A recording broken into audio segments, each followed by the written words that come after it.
Hi everyone, welcome to October 26th and 27th in English 2. Our focus today is going to be on author's structural choices and the impact of those choices on the reader. However, we're going to start out by watching our daily resistance video. Alright, so yesterday we filled out video 1, which was about Assata Shakur and the Black Panther Party. And so remember, we answered, what is the movement or figure, Assata Shakur, the Black Panther Party? What were they resisting? For her, it was racism, racist policies, police brutality, political repression, and sexism. How they chose to resist, and there was definitely, in my classes at least, some disagreement about whether or not she was violent or nonviolent. So you could have selected this one, or you also could have selected this one, depending on whose side of the story you tended to believe. Those who felt the FBI was telling the truth chose violent protest. Those who believed that Assata Shakur was telling the truth generally chose nonviolent protest. And then finally, were they effective or not? And I think this is the answer most of my classes came from, is that no, she wasn't effective because racism, police brutality, sexism, and political repression still exist along with all kinds of other injustices that she was fighting against. All right, so you're going to do the same thing here. This time you're going to use this whole row as we watch video 2. All right, this is our second resistance video. Hopefully you have your own resistance video sheet out from your midterm writing packet, which you should have found in the writing section, and here it is. Y'all ready for this? It went viral when we first created it, actually. In that moment, I think we knew that we were onto something that was resonating in a very deep way. The hashtag is this phenomenon now. Yeah. You want to go there? People are tweeting us like, hey, didn't y'all create Black Lives Matter? And then all of a sudden, it's like the Black Lives Matter movement, and then none of us are actually there to tell the story of the Black Lives Matter. The narrative has really evolved to this weird thing of, oh, you know, again, our black women are fighting for our black men. And it's like, wait a minute, what? No, we're fighting for all of us. All right, let me just set the record straight. My name is Opal Tamedi. My name is Patrice Colors. I'm Alicia Garza. We are the founders of hashtag Black Lives Matter. I am born and raised in the Bay Area in California. There's not many of us left. We're almost like unicorns. I come from a long line of strong black women. My grandmother was a domestic worker. My mom did domestic work. A lot of my background in organizing comes from organizing with women. I come to this work because I'm the daughter of Nigerian immigrants who are actually undocumented for most of my childhood, possibly facing deportation.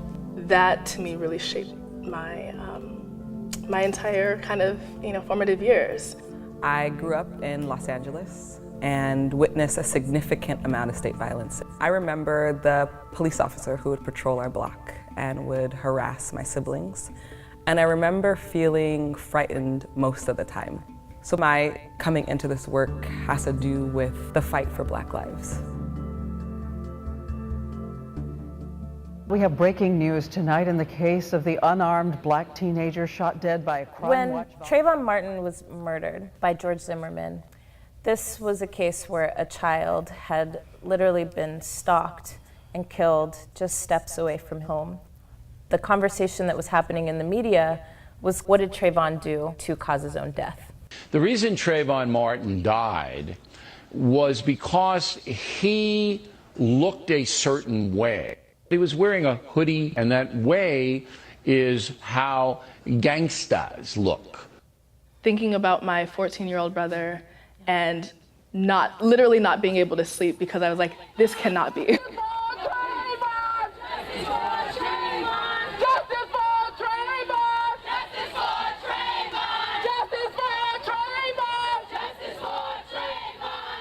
When it was announced that the jury had acquitted George Zimmerman of all charges, it actually felt like I got punched in the gut. So I went on social media to try to find words for what was happening. And what I wanted in that moment was some love for us. And so I wrote a love letter to Black people on Facebook. And I said, Black people, I love you, I love us, we matter, our lives matter, Black lives matter. And my sister here threw a hashtag in front of it. She was like, that's the business right there. And then my sister Opal said, I have all these skills and I can help build this out. We need people to have a space to tell their stories. We need folks to have a space to collaborate together, to strategize together, so that we can build the power that we need in order to get free.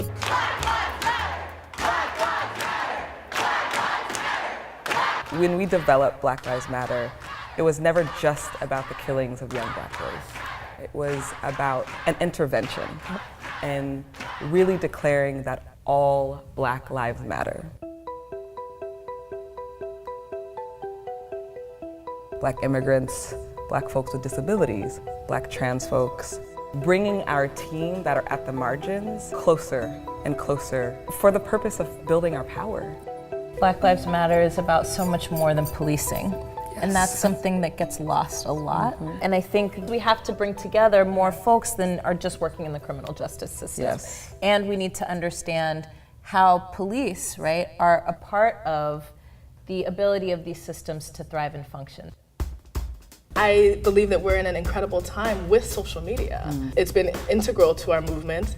However, I don't think it's everything. Like, we can't sit and watch on Twitter or see the live streams and Facebook feeds and all that. We actually have to show up physically. We're kind of following in the same tradition as our elders and utilizing whatever means we have in order to get the message out. Roll, Jordan, roll. Roll, Jordan, roll. I want to go to heaven when I die. Lots of folks want to compare us to the civil rights movement. Our movement is not ahistorical. We come from a long legacy of resistance and resilience as Black people. But the old civil rights really upheld a narrative around respectability, around what we're supposed to look like and be like. Folks in Ferguson said, no, we're not your respectable Negro. We are going to sag our pants. We are going to be ratchet. That's right. And we're okay with that. We believe that we have to show up in our full selves without closeting parts of ourselves, marginalizing parts of ourselves, and build together. You're going to hear it once. All lives matter. All lives matter. Black lives matter, white lives matter, all lives matter. All lives matter! The reason that we don't use all lives matter is because that's obvious, but it's also a utopia that we don't live in. Part of the discomfort around talking about Black Lives Matter is that it breaks open a fundamental contradiction in this country, which is racism and white supremacy.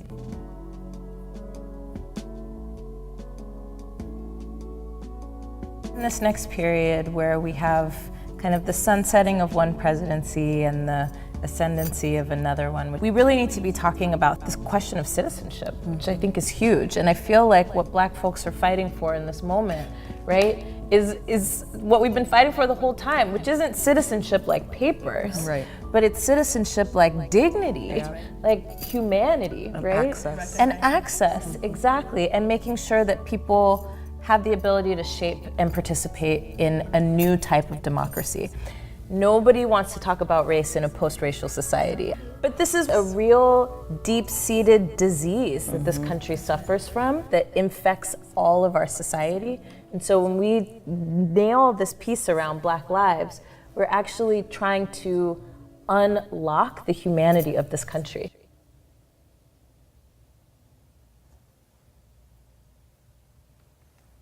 All right, so by this time you should have filled out your whole that whole sheet that you have for your resistance video number 2, and it's time for us to move on.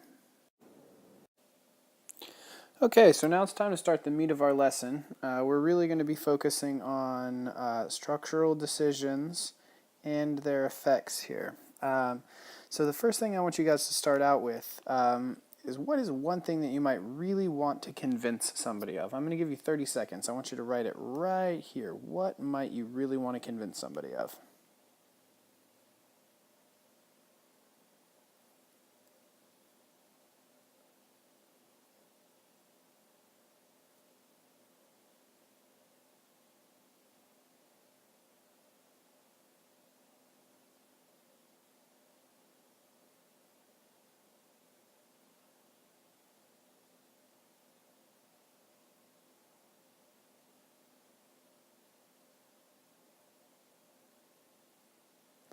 Okay, so I'm thinking back to when I was a sophomore in high school, and the one thing I really wanted to convince people of was that I was ready to drive. Alright, so you'll notice I put I am ready to drive in this box. Hopefully you have your own in that box as well.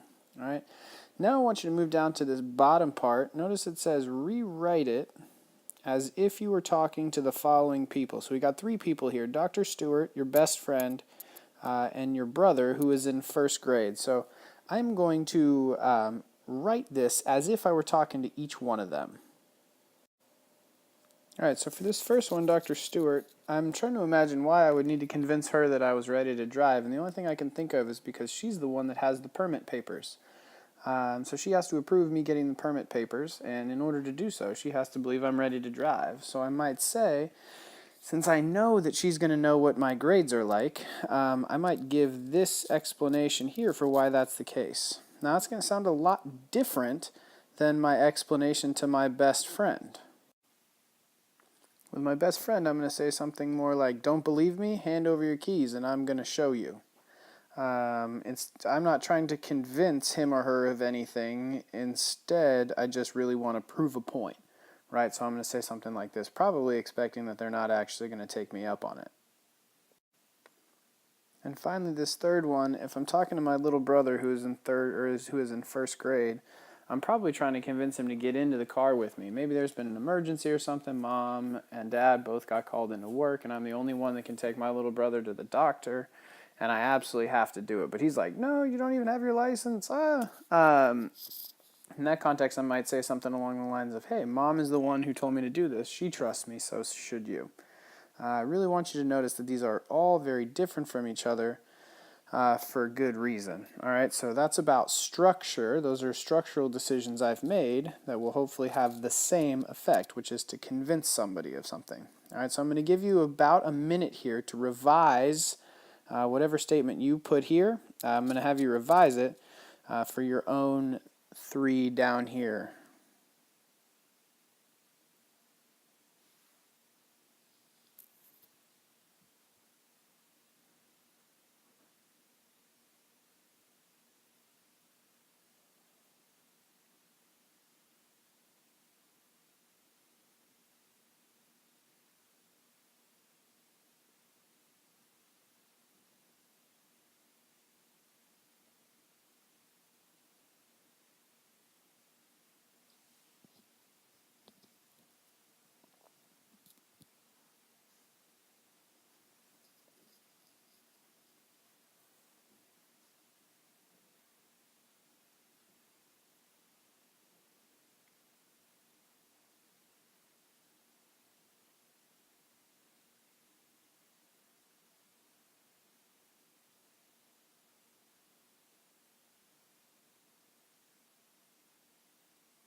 Alright, so now you've seen a model of what structural decisions look like up here. You've created one yourself as well. Now we're going to develop some common language down here in the what, why, how boxes. Alright, first is our what. Our what here is that this is any choice an author makes about how to tell their story. This is all about how they tell their story. Whoa, that's way too big. Let's shrink that down a little bit here. Alright, about how to tell their story, right? That's what we're focused on here with what. This can be an author, this could be lots of other people too. You notice a lot of structural decisions in today's resistance video. For instance, that the interviews are all in black and white, while the actual footage is all in color, creates a contrast, right? So the structural decision would be the coloring, and the effect would be a contrast between those two different parts of the film. Alright, so now we're going to look at the why, and the why here is if we know how the author is trying to manipulate us, then we can do two things. First, we can find hidden or deeper meanings in the text, so we can pull back some layers. And the second one is we can choose whether or not to be persuaded by the author's argument. But if we don't know that that's what an author is trying to do, or we don't know how an author is trying to do it, it's really hard to make sure that we are in control, that we have the opportunity to choose. Alright, and finally now we're working in the how box. We already did the what box, we already did the why box, now we're working in our how box. And on this one, two major things. The first is that to always assume that everything the author is doing is on purpose. They're not making mistakes, the decisions they've made are not by accident, they're doing it on purpose. So keep an eye out for that. Always assume they're trying to manipulate you. And the second piece is keep an eye on the things below. So the things below, that's not what I wanted to move. I didn't realize that was going to move. Alright, that's new. Alright, we got all those adjusted here. So you're going to keep an eye on the things below. Alright, so all of these things down here in this box are structural decisions an author might make. And again, assume all of them are on purpose. Alright, now we're going to look at the possible structural decisions there are. And I've listed 9, but there are lots more. And I'm not going to move this page around because then all of the stuff that I've already written on it I can't get rid of and is going to be all over the place and it's going to be super confusing. But you have your papers in front of you and the boxes where it says structural decisions should stand. So I'll read those for you. Order of events, manipulation of time. That could include flashbacks, foreshadowing, slowing down, speeding up. The third one is capitalization. Fourth one is punctuation. Fifth one is syntax or sentence structure. So does the author use really long, complicated sentences? Do they use sentence fragments? Are they asking lots of questions? How are the sentences actually put together? Number 6 is spelling. Number 7 is diction or word choice. And you notice that up here, when I was writing my own sort of arguments to try and convince different people that I was ready to drive, I definitely used different types of words and different lengths of sentences, etc. So that's about syntax and diction. And then number 8, imagery or figurative language. Anytime you have metaphors or similes or hyperbole or personification or alliteration or onomatopoeia, or anytime you get a really clear, vivid image in your head. And finally, allusions. This last one, number 9, allusions. We saw a lot with the Assata Shakur piece. She talked about a lot of other events that were going on in the world. That's what an allusion is, anytime you refer to another event that's going on somewhere else in the world. Alright, so each of those structural decisions likely will have at least one, but almost always more than one, effect. Alright, so I've got the effects listed right here to the right, and again, you're not going to be able to see this on my video, but you got it on the paper in front of you. So the first possible effect is mystery. Second is tension, feeling of conflict. Third one is surprise. Fourth is humor. Fifth is outrage. You might be outraged at the topic the author is talking about, or you might be outraged at the author themselves. The next one is confusion. Number 7 is excitement. Number 8 is agreement or action. You might really agree with the author and then start to take action as a result.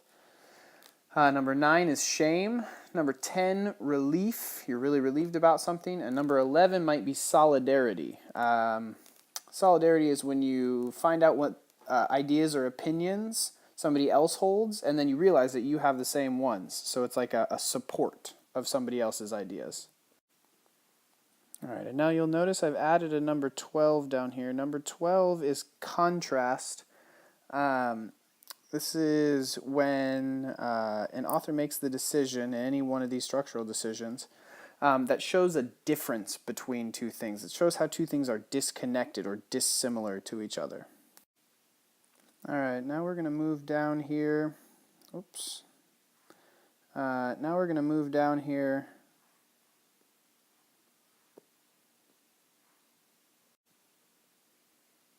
Sorry about that. Now we're going to move down here to the bottom of the page where we see our rubric, and as always we're going to go over what it's going to take for you to end up with 100% on our writing piece today, the exit ticket. So you're going to have to accurately identify one of these structural decisions made by the author and insightfully analyze its impact on the meaning of the essay. That's this right here. So you're going to have to identify one of these and then analyze the effect. You're going to cite at least one piece of fully relevant evidence from the text to support your analysis of Shakur's choice, and then you're going to fully explain your evidence and how it supports your analysis. All right, so again, you're going to identify a structural decision and then explain how that structural decision affects the reader. All right, so now we're going to move from talking about what we're going to do and we're going to actually do it. So I'm going to model here just with this very first paragraph. All I'm going to be looking at is paragraph 1. And I'm going to choose one structural decision that Shakur makes in this part of the text. And then I'm going to show you how to fill out the graphic organizer based on that one structural decision. And then I'm also going to model the writing for you today. That means, though, that the structural decision I choose is off the table for you all. All right, so first I'm going to have to read this paragraph with my eye out for all of those possible structural decisions. All right, so I'm starting right here. Black brothers, black sisters, I want you to know that I love you, and I hope that somewhere in your hearts you have love for me.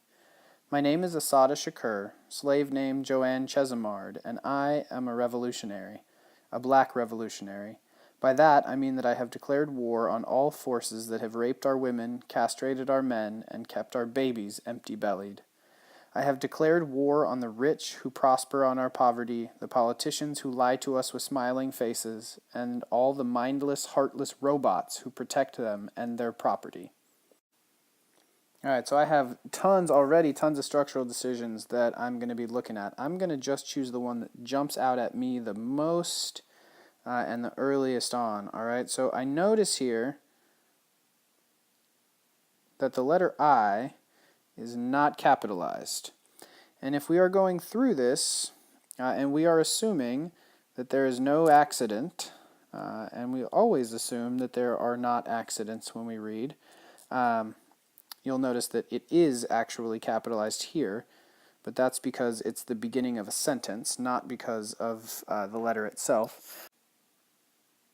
And now I'm going to notice that not only are the I's not capitalized, but the name that she originally had, her slave name, and that was discussed a little bit yesterday, she also hasn't capitalized that. So anytime she refers to herself, she has not capitalized her name. Except when she has referred to herself by the name that she has chosen, Assata Shakur.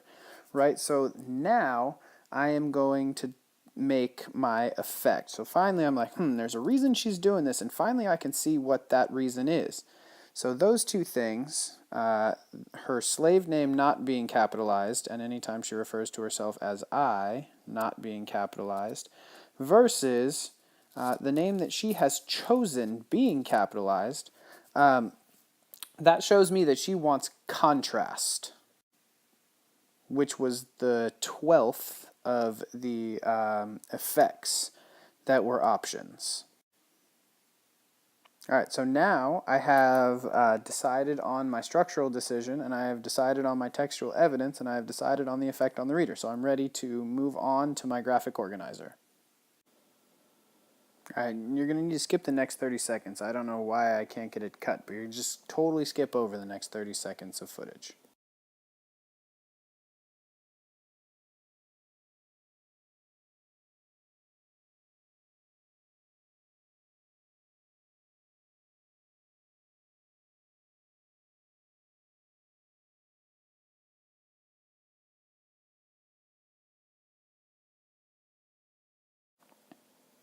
All right, so now we see the graphic organizer in front of us. So we're going to start up here at the top. And this author's claim comes from yesterday. So everybody, or the last time you were in here. So every single person should already have one of these down. Your author's claim is on your sheet from last time. So pull that out and check it out, and then just write it down right here. So mine is... Assata Shakur declares war against those who have stolen her freedom and the freedom of others in the black community who are fighting for justice by exposing the hypocrisy of those in power in the United States. I heard lots of different variations of this yesterday, many of which were excellent. So again, you're putting your own claim here, but I have to have a claim from Shakur in order to get my work going from today. All right, next I'm going to write my structural decision down right here. So mine was, Shakur refers to herself often, but only capitalizes when she uses her chosen name, one over which she has control. So she doesn't capitalize I, she doesn't capitalize Joanne Chesimard, but she does capitalize Assata Shakur. Now I'm going to pull text evidence to prove this is true from paragraph 1, because that's the only paragraph I was working with. And I'm going to put that text evidence right here in this section. Alright, so now I've selected my evidence and I've placed it here, and you'll notice that I chose this piece of evidence because Assata Shakur, which is her chosen name, is capitalized, and then you also have in this same sentence Joanne Chesimard not capitalized and I not capitalized. So this shows everything that I talked about in my structural decision section here I've had a chance to show in just this one short sentence. Alright, and now the hardest part by far. This is the effect on the reader section. And we talked about this a little bit. There's got to be a reason that Assata Shakur chose to do this with capitalization. Alright, and so mine, the one I talked about, is contrast. She's trying to show contrast between who she was when she felt like she was owned by the people who are in power versus who she is now. That she has taken control of her name and her life. Alright, so now you see the effect on the reader here on the right side in blue. Now, the effect on the reader for me, since I'm only doing one of these, I'm only choosing one structural decision, and then obviously one piece of textual evidence and one effect. You guys are going to do significantly more than that. You're also going to do this one, and then there are two more down here toward the bottom. So I want to make sure you know that my effect on the reader is a little bit more intense because I've essentially written my ACES paragraph here all in the graphic organizer. You're not going to have to do that. Yours can be a little more general, a little more broad, a little less thought through. But here's the effect on the reader I found. Shakur shows a contrast between herself as she was at birth, without control over how she was known and without control over her future because it would be decided for her, and herself as she is now, a person she has decided on independently. This new person is powerful in a way the old one was not. Okay, so I've tried to save some time here by just putting your writing exemplar up at the top of the page. Okay, we get it. Alright, so you're looking writing exemplar up here. This is what you're looking at right now. Alright, so I'm going to go ahead and read the writing exemplar, and then we're going to talk through a couple of things. Assata Shakur refers to herself often, but only capitalizes when she uses her chosen name, one over which she has control. Alright, you'll notice here, to take a pause for a second, you'll notice here I say capitalizes when she uses her chosen name. It's obvious that she would normally capitalize every time she refers to herself by her name or as the word I. So I don't have to put that in there because that's something that my reader already knows. Alright, so the second section is your cite. Shakur states, and notice that I have proper cite integration here. Shakur states, "My name is Assata Shakur, slave name Joanne Chesimard, and I am a black revolutionary." Uh-oh. Alright, so as I go back here, you'll notice that the autocorrect wouldn't let me put this in as a lowercase I, but it would be super important if this were you to make sure that's a lowercase I, because obviously this site now doesn't support me quite as well, because I say she only capitalizes when she's talking about her chosen name, but here she's capitalizing talking about it. Alright, that's a mistake. This should be a lowercase I, so let's try and fix that here.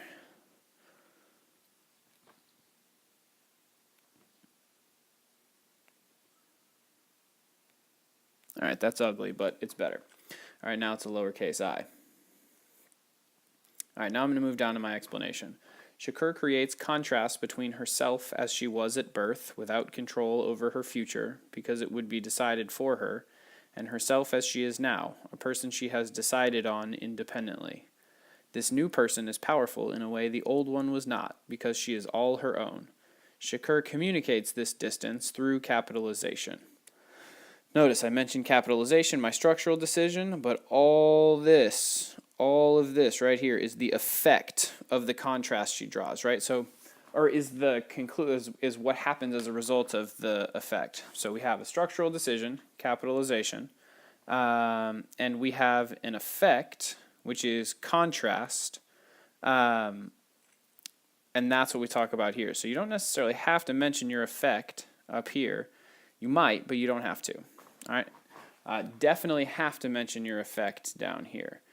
And then the last part, the summary, the part that most students struggle with the most, the distinction Shakur draws suggests that her commitment to her cause, freedom for all oppressed people, is complete. That struggle has completely consumed her identity. Right? So now instead of just saying, oh, this is what I already argued, in my summary spot, my goal is to make this relevant somehow. Why does what I argued matter? All right? So now you're going to do your own exit ticket down here using the graphic organizer you've already completed. Good luck. All right, so here's our final stage of the lesson today. We're going to try and track the essential questions that we looked at for the whole quarter, which are up here, and we're going to try and track them through some of our reading today. So I'm going to do this model with yesterday's reading so that you have at least one of these filled out. Hopefully you've already got one of these filled out, but it's really important that we do this every day. All right, so you'll notice that I included the title of the text, the paragraph number that I found the site in, and I've used the same site as I used in my ACES paragraph. That's totally fine. If that's a piece that you're already really comfortable, that's totally fine. Now over here I've included the question that I'm answering. It's question number 1. You may answer the same question more than once on this sheet, but you shouldn't answer the same question every single time. Like, our goal is for you to dig into multiple of these questions because they'll be really helpful to you when you're writing your research paper. Alright, so question number 1, what makes someone powerful? There are lots of people who have different kinds of power in this piece. I've chosen Shakur because that's what I was comfortable working on. And I was in a little bit of a rush to do this because I'm just finishing my ACES paragraph, and maybe I don't have very much time left in class. I got to make sure that I do some kind of tracking here. All right, so I've said Shakur is powerful because in a world that tries to convince her and others that she is one thing, she chooses to be something else, something she is proud of. And her name is the way that she does that. All right, so that's the end of our work for today. Make sure that you have a site here from... hopefully from paragraphs 8 through 16, but it could be from any paragraph as long as it's not this site.